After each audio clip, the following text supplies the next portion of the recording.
नमस्कार साथियों, मैं प्रसाद आप सभी साथियों को स्वागत करता हूं आपके अपने चैनल पर। तो जैसा कि आपको पता है कि हम अक्टूबर महीने की जो करंट अफेयर की मैगजीन है क्रॉनिकल पतली वाली, उसको हम अध्ययन कर रहे हैं। इसके तहत हमने 5 क्लासेस ले लिए हैं इससे पहले, जिसमें हमने राष्ट्रीय विषय, आर्थिक विषय और अंतर्राष्ट्रीय विषय का भी हमने कुछ टॉपिक कंप्लीट कर दिया है। ठीक है, तो आज इसकी 6वीं क्लास है। यह जो आपकी क्लास चल रही है, आगामी पेपर जो आने वाला है यूपीपीएससी का प्री आने वाला है, और चाहे यूपी सबसे ज़्यादा महत्वपूर्ण है, यूपीपीएससी का जो आर का प्री का एग्जाम होने वाला है, उसके लिए बहुत महत्वपूर्ण बना रहा है। सभी साथी सोचते हैं कि अंत में जब पेपर आएगा तो आप घटना चक्र का सार पढ़ लेंगे, या घटना चक्र पूरा लोग घटना चक्र का जो आता आय दृष्टि पढ़ लेंगे, या घटना सार पढ़ लेंगे। तो अब देखिए क्वेश्चन का लेवल बढ़ चुका है। आप प्रीवियस पेपर देख सकते हैं, चाहे पीसीएस का पेपर देख लीजिए, चाहे जो पिछली बार आर पेपर आया था उसको देख लीजिए। ठीक है, जब तक आप मंथली मैगजीन नहीं पढ़ेंगे तब तक आपका कुछ भी भला नहीं होने वाला। ठीक है, आप ये नहीं कर सकते कि अंत में हम आय दृष्टि पढ़ लेंगे तो काम चल जाएगा। आय दृष्टि भी पढ़ना होगा, चाहे घटना सार भी पढ़ना होगा, लेकिन आप मंथली मैगजीन जब कवर किए रहेंगे और बाद में लास्ट में आप आय दृष्टि और घटना सार पढ़ेंगे तो आपको अच्छे से आइडिया मिलेगा और आप अच्छे से एनालिसिस करके क्वेश्चन का आंसर दे सकते हैं। ठीक है, तो आज की क्लास में हम शुरू करने वाले हैं अंतर्राष्ट्रीय संबंध को। अंतर्राष्ट्रीय विषय के जो भी अक्टूबर माह के करंट अफेयर हैं अक्टूबर माह के मैगजीन में, उसको हम पढ़ने वाले हैं। ठीक है, जुलाई अगस्त सितंबर की जो क्लासेस हैं उसका प्लेलिस्ट पूरा हमारे यूट्यूब चैनल पे बना हुआ है, वहाँ से जाके देख सकते हैं। आपको प्रॉपर उसका नोट्स बना सकते हैं और पढ़ सकते हैं। ठीक है, और ज़्यादा बड़ा वीडियो भी नहीं है। ठीक है, 10 से 12-15 मिनट का वीडियो लगभग है। ठीक है, तो हम कहाँ तक पढ़ चुके थे कल। तो क्लास शुरू करने से पहले सभी मित्रों से अनुरोध है कि आप जायजा चैनल को सब्सक्राइब करें, जायजा वीडियो को शेयर करें, जायजा लाइक करें। आप हमारे टेलीग्राम चैनल और व्हाट्सएप चैनल को जरूर ज्वाइन करके रखें, और हमें इंस्टाग्राम पर भी फॉलो कर सकते हैं। अगर मुझे इंस्टाग्राम पर फॉलो करना चाहते हैं तो आप फॉलो कर सकते हैं, वहाँ पे कुछ अपना क्वेरी डालना चाहते हैं तो डाल सकते हैं। ठीक है, आगे बढ़ते हैं। हम यहाँ तक पढ़ चुके थे औद्योगिक दक्षता केंद्र का शुभारंभ हुआ है, इसके बारे में पढ़ चुके थे। ठीक है, संयुक्त यूएई में। ठीक है, आगे बढ़ते हैं। क्रोएशिया द्वारा अनिवार्य सैन्य सेवा पुनः शुरू करने की घोषणा है। ठीक है, तो क्रोएशिया देश है यूरोप का, उसमें क्या हुआ है कि अनिवार्य सैन्य सेवा शुरू हो गया। क्या हुआ है, 15 अगस्त 2024 को क्रोएशिया ने 1 जनवरी 2025 से 2 महीने की अनिवार्य सैन्य सेवा शुरू करने की घोषणा की है। यूरोप में बढ़े तनाव के बीच यह कदम उठाया गया है। यह निर्णय सैन्य सेवा की वापसी को दर्शाता है, जिसे 2008 में निलंबित कर दिया गया था। पिछले साल लातविया ने यूक्रेन पर रूस के आक्रमण के खतरे के बाद सैन्य भर्ती को फिर से शुरू किया था। बाल्कन में क्रोएशिया सबसे बड़ा प्रतिद्वंदी सर्बिया भी भर्ती को फिर से सक्रिय करने का विचार कर रहा है। ठीक है, तो क्रोएशिया ने सैन्य सेवा 2 महीने का सभी नागरिकों के लिए शुरू कर दिया है। आगे बढ़ते हैं। भारत और उज्बेकिस्तान के बीच एमओयू पे हस्ताक्षर हुए हैं। किस विषय में, भारत के नियंत्रक एवं महालेखा परीक्षक ने उज्बेकिस्तान गणराज्य के चैम्बर ऑफ अकाउंट्स के साथ राजधानी ताशकंद में एक समझौते ज्ञापन पर हस्ताक्षर किया है। उद्देश्य दोनों देशों के मध्य लेखा परीक्षा में सहयोग और विशेषज्ञता का आदान प्रदान करना है। आगे बढ़ते हैं। 6वां भारत ऑस्ट्रेलिया समुद्री सुरक्षा वार्ता क्या कब हुआ है, 13 अगस्त 2024 को 6वां भारत ऑस्ट्रेलिया समुद्री सुरक्षा वार्ता कैनबरा में आयोजित किया गया है। तो कहाँ पे हुआ है, सबसे ज़्यादा आपको याद रखना है कहाँ पे हुआ है, कैनबरा में, जो ऑस्ट्रेलिया की राजधानी कैनबरा है वहाँ पे किया गया है। ठीक है, दोनों देशों ने समावेशी विकास और वैश्विक कल्याण के लिए अनुकूल सुरक्षित समुद्री वातावरण को बनाए रखने के तरीकों पर विचार विमर्श किया है। आगे बढ़ते हैं। 7वां भारत ऑस्ट्रेलिया सुरक्षा समुद्री सुरक्षा वार्ता नई दिल्ली में आयोजित किया गया था। ठीक है, तो जो 8वां तो आपका कैनबरा में हुआ है और 7वां आपका नई दिल्ली में हुआ था पिछले वर्ष। ठीक है, मतलब कि ये जो लास्ट 6वां जो हुआ है ये आपका कैनबरा में हुआ है। जो आगामी होगा, जो आने वाला वार्ता होगा 7वां, वो आपका नई दिल्ली में आयोजित किया जाएगा। आगे बढ़ते हैं। भारतीय विदेश मंत्री की मालदीव की आधिकारिक यात्रा। तो मालदीव की आधिकारिक यात्रा की बहुत ही इंपॉर्टेंट क्वेश्चन है। आप देखिए यहाँ पे स्टार लगा हुआ है, जो भी इंपॉर्टेंट क्वेश्चन है उसको हमने स्टार लगा दिया है, और नीचे अंडरलाइन भी इंपॉर्टेंट फाइट से किए गए हैं, उसको पढ़ सकते हैं। 9 से 11 अगस्त 2024 के मध्य केंद्रीय विदेश मंत्री डॉक्टर सुब्रमण्यम जयशंकर ने मालदीव की आधिकारिक यात्रा की। यह मालदीव की उनकी दूसरी यात्रा है। उन्होंने इससे पहले जनवरी 2023 में मालदीव का दौरा किया था। उन्होंने मालदीव में जल और स्वच्छता परियोजना, अड्डू रिक्लेमेशन परियोजना, अड्डू शोर प्रोटेक्शन परियोजना और 6 उच्च प्रभाव सामुदायिक विकास परियोजना का उद्घाटन किया है। देखिए अड्डू वाली जो परियोजना है ना, ये तीनों जो भी हैं ये आपके मालदीव की है। अड्डू एक द्वीप है वहाँ का, मतलब मालदीव का, उस पर परियोजना को शुभारंभ किया गया है। ठीक है, तो ये है अड्डू रेगुलेशन मिशन, अड्डू शोर प्रोटेक्शन परियोजना, ये सब जो परियोजना है ये अड्डू नाम का द्वीप है वहाँ पर शुरू किया गया है। ठीक है, उन्होंने भारत में अतिरिक्त 1000 मालदीव के सिविल सेवकों की क्षमता निर्माण और मालदीव में यूनिफाइड पेमेंट इंटरफेस की शुरुआत करने की घोषणा की है। ठीक है, तो मालदीव के अंदर यूपीआई को शुरू करने की मतलब समझौता हुआ है मालदीव के अंदर यूपीआई शुरू करने के लिए, और 1000 मालदीव के सिविल सेवकों को प्रशिक्षित करने के लिए भी यहाँ पे हस्ताक्षर हुए हैं। ठीक है, इसके अतिरिक्त भारत द्वारा सहायता प्राप्त ग्रेटर माले कनेक्टिविटी प्रोजेक्ट साइट की समीक्षा की, जो माले के विलिंगली और थिलाफूसी के निकटवर्ती द्वीपों को जोड़ेगा। ठीक है, तो भारत ने एक प्रोजेक्ट चला रहा है मालदीव में, कौन सा? ग्रेटर माले कनेक्टिविटी प्रोजेक्ट। ग्रेटर माले कनेक्टिविटी प्रोजेक्ट जो कि माले के बिलिंगली, देखो माले के बिलिंगली, गुलीफालू और थिलाफूसी के निकटवर्ती द्वीपों को जोड़ेगा। ठीक है, जो ये 3 शहर हैं इनके निकटवर्ती द्वीपों को जोड़ेगा माले कनेक्टिविटी प्रोजेक्ट। तो पूछ सकता है ना कि माले कनेक्टिविटी प्रोजेक्ट भारत द्वारा किस देश में चलाया जा रहा है, तो आपको बताना होगा कि मालदीव में चलाया जा रहा है। ठीक है, आगे बढ़ते हैं। पाल कगामे चौथी बार रवांडा के राष्ट्रपति बने हैं। ठीक है, पाल कगामे ने राजधानी किगाली में आयोजित शपथ ग्रहण समारोह में चौथी बार रवांडा के राष्ट्रपति के रूप में शपथ ली है। उन्होंने 99.18% मत प्राप्त करके अगले 5 वर्षों के लिए राष्ट्रपति पद की शपथ ली है। डेमोक्रेटिक ग्रीन पार्टी के नेता फ्रैंक हबीनेजा को 0.5% मतों के साथ दूसरा स्थान मिला है। ठीक है, दूसरे स्थान पर कौन रहा है? डेमोक्रेटिक ग्रीन पार्टी के नेता फ्रैंक हबीनेजा। और राष्ट्रपति कौन बना है? पाल कगामे। पाल कगामे चौथी बार राष्ट्रपति बने हैं रवांडा के। ठीक है, तो रवांडा की राजधानी क्या है? आप लोग कमेंट बॉक्स में कमेंट करके बताएंगे। ठीक है, रवांडा पूर्वी अफ्रीका की ग्रेट रिफ्ट वैली में स्थित एक स्थलरुद्ध देश है। यह विश्व का 5वां सबसे घनी आबादी वाला देश है। ठीक है, तो विश्व का 5वां सबसे घनी आबादी वाला देश कौन सा है? रवांडा है। ठीक है, रवांडा की राजधानी क्या है? आप कमेंट बॉक्स में कमेंट करके बताएंगे। ठीक है, आगे बढ़ते हैं। रेजर पे फोर्ब्स क्लाउड 100 सूची में शामिल, ये क्या है? देखिए 6 अगस्त 2024 को फोर्ब्स द्वारा प्रकाशित फोर्ब्स क्लाउड 100 सूची 2024 में भारतीय पेमेंट गेटवे प्लेटफॉर्म रेजर पे को शामिल किया गया। बेंगलुरु स्थित रेजर पे सॉफ्टवेयर प्राइवेट लिमिटेड की सूची में 17वें स्थान पे है। तो जो टॉप 100 कंपनियां हैं उसमें 17वें स्थान पे आपका रेजर पे है, क्योंकि बेंगलुरु स्थित कंपनी है। रेजर पे सूची में शामिल एकमात्र भारतीय कंपनी बनी है। इस सूची में रेजर पे की लगातार तीसरी उपस्थिति है, जो क्लाउड प्रौद्योगिकी में इसके नवाचार और नेतृत्व को मान्यता देता है। आगे बढ़ते हैं। जापान, दक्षिण कोरिया, संयुक्त अरब अमीरात हेतु वीजा ऑनलाइन अराइवल सुविधा, ये क्या है? केंद्रीय पर्यटन एवं संस्कृति मंत्री गजेंद्र सिंह शेखावत ने लोकसभा में बताया कि जापान, दक्षिण कोरिया, संयुक्त अरब अमीरात के नागरिकों के लिए वीजा ऑन अराइवल सुविधा उपलब्ध होगी। मतलब जो ये देश है जापान, दक्षिण कोरिया, संयुक्त अरब अमीरात, ये जो 3 देश हैं जापान, दक्षिण कोरिया और संयुक्त अरब अमीरात, जो देश है तीनों, इसके लिए वीजा ऑन अराइवल सुविधा शुरू किया जाएगा। मतलब कि आप अपने देश से आइए, जैसे जापान वाले अगर भारत में आए तो पहले आप आ जाइए भारत में, फिर आके यहाँ ही वीज़ा ले सकते हैं। ऐसा नहीं है कि आप अपने देश में ही वीज़ा लें तब यहाँ पे आए, तो आप यहाँ पे आइए, एयरपोर्ट पे उतरिए, वहाँ ही वीज़ा ले लीजिए। ठीक है, जिसको बोलते हैं वीज़ा ऑन अराइवल। ठीक है, तो जापान, दक्षिण कोरिया और संयुक्त अरब अमीरात के लिए भारत ने शुरू किया है वीज़ा ऑन अराइवल सुविधा। आगे बढ़ते हैं। यह सुविधा पर्यटन, व्यवसाय, सम्मेलन और चिकित्सा उद्देश्यों के लिए लागू किया गया है, जिससे डबल एंट्री के साथ 60 दिनों तक ठहरने की अनुमति है। तो इसमें कितने दिन तक? डबल एंट्री के साथ 60 दिनों तक ठहरने की अनुमति है। मतलब कि अगर आ गए हैं, मतलब आप आइए एयरपोर्ट पे 60 दिनों के लिए आपको अनुमति मिल जाएगी, आप भारत में कहीं भी घूम सकते हैं। ठीक है, visa on arrival Mumbai, Bangalore, Chennai, Delhi, Hyderabad, Kolkata केवल 6 हवाई अड्डों पे उपलब्ध है। ठीक है, तो कहाँ कहाँ है? देखिए मुंबई, बेंगलोर, चेन्नई, दिल्ली, हैदराबाद और कोलकाता, 6 में। मुंबई, बेंगलोर, चेन्नई, दिल्ली, हैदराबाद और कोलकाता 6 हवाई अड्डों पे वीजा ऑन अराइवल शुरू किया गया है। ठीक है, तो पूछ सकता है ना कि हाल ही में किन 3 देशों के लिए भारत ने वीजा ऑन अराइवल शुरू किया है, तो पूछ दक्षिण कोरिया, जापान, यूएई, उसमें सऊदी अरब जोड़ देगा। ऐसे अलग अलग ऑप्शन बना के पूछ सकता है। ठीक है, आगे बढ़ते हैं। वीजा ऑन अराइवल के लिए आवेदन आमतौर पर संबंधित आव्रवाजन अधिकारियों के निर्देशानुसार आवश्यक दस्तावेज के लिए साथ हवाई अड्डे पर जमा किया जाता है।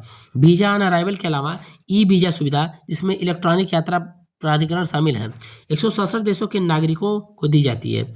यह सुविधा 30 नामित अंतर्राष्ट्रीय हवाई अड्डों और 6 प्रमुख बंदरगाहों के माध्यम से प्रवेश की अनुमति देता है। आगे बढ़ते हैं। शेख हसीना का बांग्लादेश के प्रधानमंत्री पद से इस्तीफा। मतलब देखिए क्या हुआ है कि वहाँ पे कूप हो गया है ना। देखिए वहाँ के जो वहाँ के जो जमात पार्टी हुर्रियत जो वहाँ पे कट्टरपंथी थे, उन्होंने वहाँ की सरकार को गिरा दिया है और खुद सरकार पे कब्जा कर लिया बांग्लादेश में। तो वहाँ की प्रधानमंत्री जो शेख हसीना थी, उनको वहाँ पे इस्तीफा देना पड़ा। क्या है मामला? 5 अगस्त 2024 को शेख हसीना ने बांग्लादेश के प्रधानमंत्री पद से इस्तीफा दे दिया और देश छोड़कर भारत की शरण ले ली। ढाका से निकलने के बाद वह उत्तर प्रदेश के गाजियाबाद में हिंडन एयरबेस पहुंची। प्रदर्शनकारी पाकिस्तान से बांग्लादेश की आज़ादी के लिए लड़ने वाले और उनके बच्चों और नाती नातिनों के लिए सभी स्तरों पर सरकारी नौकरियों के 30% के कोटा वापस करने का विरोध कर रहे थे। ठीक है, 30% का कोटा वापस करने का विरोध कर रहे थे। ठीक है, तो क्या है कि जो आगे जैसे पाकिस्तान से बांग्लादेश बना, तो वहाँ पे कुछ स्वतंत्रता संग्राम सेनानी हुए जिन्होंने इस बांग्लादेश की आज़ादी में महत्वपूर्ण भूमिका निभाई। तो सरकार क्या करती है कि वो जो जिन्होंने आज़ादी में भूमिका निभाई थी, उनके लिए 30% का आरक्षण तय की थी सरकारी नौकरी वगैरह में। तो उसी का विरोध कर रहे थे कट्टरपंथी कि ऐसा नहीं होना चाहिए। तो उन्होंने वहाँ पे कूप कर लिया, वहाँ पे सरकार पे कब्जा कर लिया। ठीक है, तो यही मुख्य कारण है, मतलब तात्कालिक कारण तो यही है। बाकी का वैसे तो वहाँ पे बहुत दिनों से बांग्लादेश के अंदर कट्टरपंथ पनप रहा है। ठीक है, बाकी का तो तात्कालिक कारण यही है। ठीक है, आगे बढ़ते हैं। शेख हसीना जून 1996 से जुलाई 2001 तक के बाद और जनवरी 2009 से 2024 तक बांग्लादेश की प्रधानमंत्री रही। वह बांग्लादेश के राष्ट्रपति शेख मुजीबुर रहमान की बेटी हैं। अब शेख मुजीबुर रहमान कौन है? तो शेख मुजीबुर रहमान बांग्लादेश की आज़ादी में महत्वपूर्ण भूमिका निभाने वाले नेता हैं। ठीक है, जिन्हें बंगबंधु भी कहा जाता है। चीन ने पहला उपग्रह समूह नेटवर्क लॉन्च किया। नेक्स्ट टॉपिक देखते हैं। चीन ने पहला उपग्रह समूह नेटवर्क लॉन्च किया। ये क्या है? तो 6 अगस्त 2024 को चीनी राज्य के स्वामित्व वाले उद्यम ने 18 उपग्रहों को सफलतापूर्वक कक्षा में स्थापित किया है। चीन अमेरिकी कंपनी स्पेस एक्स के स्टारलिंक नेटवर्क कर चीनी संस्करण बनाने का प्रयास कर रहा है। स्पेस एक्स का वाणिज्यिक ब्रॉडबैंड समूह के अंतरिक्ष में लगभग 5500 निम्न पृथ्वी कक्षा उपग्रह हैं। ठीक है, यह उपभोक्ताओं, कंपनियों और सरकार एजेंसियों में को इंटरनेट प्रदान करेगा। भारत मॉरिशस व्यापार सम्मेलन क्या हुआ? तो 2024 में भारत आर्थिक व्यापार संगठन ने भारत अफ्रीका व्यापार परिषद के साथ मिलकर पोर्ट लुइस में भारत मॉरिशस व्यापार सम्मेलन का 2024 का आयोजन किया, जिससे मॉरिशस के व्यावसायिक समुदाय में भाग लिया। क्या है? देखिए, भारत आर्थिक व्यापार समूह संगठन ने भारत और अफ्रीकी व्यापार परिषद के साथ मिलकर पोर्ट लुइस में भारत मॉरिशस व्यापार सम्मेलन का आयोजन किया गया है। ठीक है, 2024 सम्मेलन का आदर्श वाक्य क्या है? मॉरिशस के व्यापारिक घरानों के साथ साझेदारी में निवेश और विकास को बढ़ावा देना। उद्देश्य मॉरिशस में व्यापारिक घरानों के साथ मिलकर निवेश और विकास को बढ़ावा देना है। कोयम्बटूर स्थित नेहरू ग्रुप ऑफ इंस्टीट्यूशन एवं ग्लोबल एजुकेशन आउटरीच मॉरिशस के बीच शिक्षा सहयोग के लिए समझौता ज्ञापन पर हस्ताक्षर हुआ है। ठीक है, तो इसके बीच में कोयम्बटूर की एक संस्था है नेहरू ग्रुप ऑफ इंस्टीट्यूशन और ग्लोबल एजुकेशन आउटरीच मॉरिशस के बीच शिक्षा के क्षेत्र में समझौता हुआ है। बहुत ही इंपॉर्टेंट पॉइंट है, इसको पढ़ेंगे ध्यान से। यह समझौता ज्ञापन शिक्षा 4.0 के संबंध में शिक्षा में प्रौद्योगिकी के आदान प्रदान के लिए नेहरू समूह की प्रतिबद्धता को मजबूत करता है। नेहरू समूह के अध्यक्ष और मानद व्यापार आयुक्त ने मॉरिशस में विशेष रूप से डेयरी फार्मिंग और खाद्य प्रसंस्करण में शिक्षा संस्थान स्थापित करने की योजना शुरू की है। ठीक है, आगे बढ़ते हैं। संघीय गणराज्य जर्मनी संयुक्त राष्ट्र कमान में शामिल। ये क्या है? बहुत ही इंपॉर्टेंट क्वेश्चन है, यहाँ पे स्टार लगा हुआ है, आपको इसको अच्छे से पढ़ना है। 2024 में संघीय गणराज्य जर्मनी आधिकारिक तौर पर दक्षिण कोरिया में सियोल में के दक्षिण में प्योंगटेक में संयुक्त राज्य अमेरिका के नेतृत्व वाले संयुक्त राष्ट्र कमान में शामिल हो गया है। जर्मनी यूएनसी का 18वां सदस्य बना है। यूएनसी एक ऐसा समूह है जो उत्तर कोरिया के साथ भारी किलाबंद सीमा पुलिसिंग में मदद करता है। युद्ध की स्थिति में दक्षिण कोरिया की रक्षा करने के लिए प्रतिबद्ध है। 2013 में इटली के फिर से शामिल होने के बाद यह यूएनसी का पहला विस्तार है। जर्मनी 1953 में यूएनसी का सदस्य नहीं था, लेकिन युद्ध विराम समझौते पर हस्ताक्षर करने से पहले 1954 से 1959 तक दक्षिण कोरिया को चिकित्सा सहायता प्रदान करता था। यूएनसी के सदस्यों ने कोरियाई युद्ध 1950 से 53 के दौरान लड़ाकू सैनिक एवं चिकित्सा सहायता प्रदान की है। यूएनसी की स्थापना, देखिए यूएनसी क्या है? यूएनसी की स्थापना 1950 में की गई थी। जब संयुक्त राष्ट्र ने दक्षिण कोरिया के खिलाफ उत्तर कोरिया के आक्रमण को मान्यता दी थी। ठीक है, तो दक्षिण कोरिया के खिलाफ उत्तर कोरिया के आक्रमण को मान्यता दी थी। आगे बढ़ते हैं। पासंग लहामू शेरपा के नाम पर चंद्रमा के क्रेटर का नाम, ये क्या है? चंद्रमा के दक्षिणी ध्रुव पर एक क्रेटर का नाम माउंट एवरेस्ट पर चढ़ने वाली पहली नेपाली महिला पासंग लहामू शेरपा के नाम पर लहामू रखा गया है। ठीक है, तो जो पहली नेपाल एवरेस्ट पर चढ़ने वाली नाम था पासंग लहामू शेरपा, उनके नाम पर एक दक्षिण ध्रुव पर चंद्रमा के एक क्रेटर का नाम रखा गया, उसका नाम क्या है? लहामू। लहामू रख दिया गया वहाँ के क्रेटर का। गड्ढा, क्रेटर मतलब एक गड्ढा कोई है वहाँ पे चंद्रमा पे दक्षिण ध्रुव पर, उसका नाम लहामू रख दिया गया है। ठीक है, वाशिंगटन डीसी में स्थित नेपाल के दूतावास के अनुसार ग्रह प्रणाली नामकरण के लिए अंतर्राष्ट्रीय खगोलीय संघ कार्य समूह के 5 अगस्त 2024 को क्रेटर के नाम को मंजूरी दी है।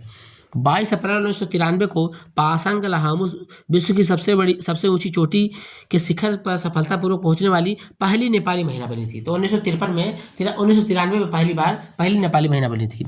नेपाल सरकार ने पासंग लहामू को राष्ट्रीय दिग्गज के रूप में घोषित करके उनकी स्मृति का सम्मान किया है। ठीक है, तो राष्ट्रीय दिग्गज के रूप में घोषित किया है नेपाल सरकार ने और उनकी स्मृति का सम्मान किया है। ठीक है, आज की क्लास का लास्ट टॉपिक है एशियाई आपदा तैयारी केंद्र। ये क्या है? देखिए, ये भी इंपॉर्टेंट है, यहाँ पे स्टार लगा हुआ है, इसको पढ़ेंगे आप।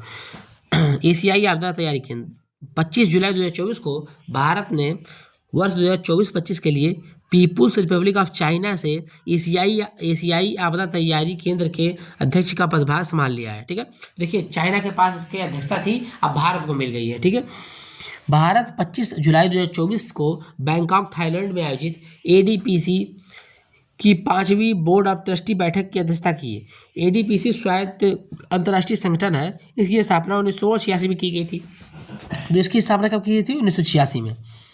यह एशियाई प्रशांत क्षेत्र में आपदा जोखिम न्यूनीकरण और जलवायु लचीलेपन बनाने के सहयोग और कार्यान्वयन पर ध्यान केंद्रित करता है। एडीपीसी प्रशिक्षण प्रदान करता है, आपदा जोखिम प्रबंधन रणनीतियों को लागू करता है और प्राकृतिक आपदाओं और जलवायु परिवर्तन के प्रभावों को कम करने के लिए काम करता है। भारत और 8 पड़ोसी देश अर्थात बांग्लादेश, कंबोडिया, चीन, Nepal, Pakistan, Philippines, Sri Lanka, Thailand ADPC के सदस्य हैं। ठीक है, तो कौन कौन सदस्य हैं एडीपीसी के? देखिए एडीपीसी इसकी स्थापना कब हुई है? देखिए अब एक बार और दोहरा लेते हैं हम कि एडीपीसी की स्थापना कब हुई है। देखिए एडीपीसी की स्थापना कब हुई है? एडीपीसी के साथ देखो सीधी बात है ना कि एशियाई आपदा तैयारी केंद्र। ठीक है, एशियाई आपदा तैयारी केंद्र है, इसकी अध्यक्षता किसके पास थी? तो चाइना के पास थी। ठीक है, इसकी अध्यक्षता किसके पास थी? चाइना के पास है। अब किसके पास आ गई है अध्यक्षता? भारत के पास आ गई है। ठीक है, इसकी अध्यक्षता अब भारत के पास आ गई है। ठीक है, और इसकी स्थापना कब हुई थी? देखिए इसकी स्थापना आपकी 1986 में होगी। बहुत ही इंपॉर्टेंट है ये संगठन, इसको याद करना है। 1986 में हुई थी। इसमें मतलब कौन कौन से देश शामिल है? देखिए कौन कौन से देश शामिल है इसमें 8 पड़ोसी देश शामिल हैं। 8 पड़ोसी देश शामिल हैं। कौन कौन से हैं? देखिए भारत, बांग्लादेश, देखिए बांग्लादेश, कंबोडिया, चीन, नेपाल, पाकिस्तान, फिलीपींस, श्रीलंका, थाईलैंड इसमें संस्थापक सदस्य इसके हैं। ठीक है, भारत और 8 पड़ोसी देश इसके संस्थापक सदस्य हैं। ठीक है, तो ये रहा आज का अंतर्राष्ट्रीय जो घटनाक्रम दिया हुआ है क्रॉनिकल के अक्टूबर के मैगजीन में, उसको हमने अच्छे से कंप्लीट कर लिया। ठीक है, अब इसके बाद नेक्स्ट क्लास जब भी होगी, नेक्स्ट क्लास में हम विज्ञान और प्रौद्योगिकी के बारे में पढ़ने वाले हैं। ठीक है, तो आपको यह क्लास कैसी लगी आप कमेंट बॉक्स में कमेंट करके बताएंगे।